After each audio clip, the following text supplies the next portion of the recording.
नेवासा तालुक्यातल्या श्री क्षेत्र देवगड इथं आणि सद्गुरू किसनगिरी बाबा महाराजांच्या समाधी दर्शनासाठी गुरुपौर्णिमेनिमित्त भाविकांनी मोठी गर्दी केली होती। त्यामुळे मंदिर आणि परिसर आणि वाहनतळ गर्दीने फुलून गेला होता। गुरुपौर्णिमेनिमित्त दरवर्षी लाखो भाविक राज्याच्या कानाकोपऱ्यातून देवगड इथं दर्शनासाठी येत असतात। यावर्षी तब्बल 2 लाख भाविकांनी दर्शनाचा लाभ घेतला। महंत भास्करगिरी महाराज यांनी कीर्तनाच्या माध्यमातून भक्तगण आणि शिष्यांना व्यासपूजनाचं महत्त्व सांगितलं। तसंच गुरुपौर्णिमेच्या पहाटे भगवान दत्तात्रय मूर्ती आणि सद्गुरू किसनगिरी बाबा यांच्या मूर्तीला अभिषेक करण्यात आला। त्यानंतर पूजन पार पडलं।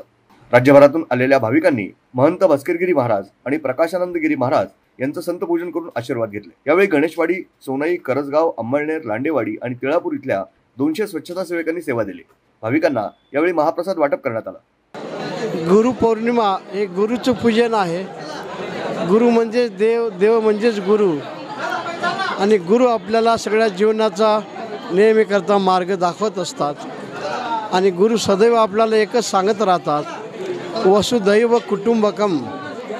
तुमचं घर वेगळं आहे, गाव वेगळं आहे, तालुका, जिल्हा, प्रांत वेगळा आहे, देश वेगळा आहे, परंतु एका ईश्वराच्या छायाखाली आपण जगून राहिलात म्हणून आपण एका कुटुंबातलेच आहात। वसुधैव कुटुंबकम ह्या शब्दाने सर्वांच्या मध्ये खऱ्या अर्थाने हे आंतरिक एकात्मता दृढ व्हावी याकरता सर्व आपल्या ऋषीमुनींनी प्रयत्न केलेले आहेत आणि आजही देश विदेशामध्ये जे आमचे संत मंडळी संत वचनाचा प्रसार करतात तेही हाच एकात्मतेचा विचार देत असतात, ज्यांनी त्यांनी आपापल्या देशाचं वैभव वाढवत राहावं, धार्मिकता टिकून ठेवावी आणि हे सर्व धार्मिकता हे वैभव सर्वांच्या सुखाला कारणी यावं म्हणूनच हा खटाटोप असतो। हे सगळं मार्गदर्शन गुरु करत असतात।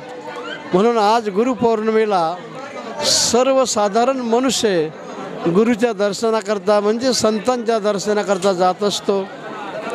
आपली भारतभूमी ही संतांची भूमी आहे, देवभूमी आहे। आपल्या भारतभूमीमध्ये, भारत देशामध्ये अनेक देवदेवालय आहेत, अनेक संतांचे मंदिर आहेत, समाध्या आहेत। त्या परिसरात त्या भागामध्ये त्या ठिकाणचा सर्व जाती धर्मातील समाज हा एकोप्याने राहतो। याचं एकच कारण आहे, देवदेवालय आणि संत गुरु आहेत। आलेल्या सर्व भक्तगणांचं आम्ही स्वागत करतो आणि सर्व गुरुजनांना वंदन करून शब्दास विराम देतो। असंच हे सौख्य, हे प्रेम, हा आदर देशभर संपूर्ण जाती धर्मातील सर्व बांधवाच्या अंतःकरणात दृढ व्हावा, आपुलकी निर्माण व्हावी हीच आम्ही आज श्री गुरूंच्या चरणी प्रार्थना करतो। यावेळी दिनकर महाराज मते, बाबांच्या मातुश्री सरुबाई पाटील, स्वामींच्या मातुश्री मीराबाई मते, नारायण ससे, बाळासाहेब महाराज सातपुते, गणपत महाराज आहेर, रामनाथ महाराज पवार, मुळा एज्युकेशन संस्थेचे उपाध्यक्ष उदयन गडाख, संतसेवक राम विधाते, बजरंग विधाते आदी उपस्थित होते। ब्युरो रिपोर्ट, न्यूज डेस्क, महानगराची लाईफलाईन, मेट्रो न्यूज।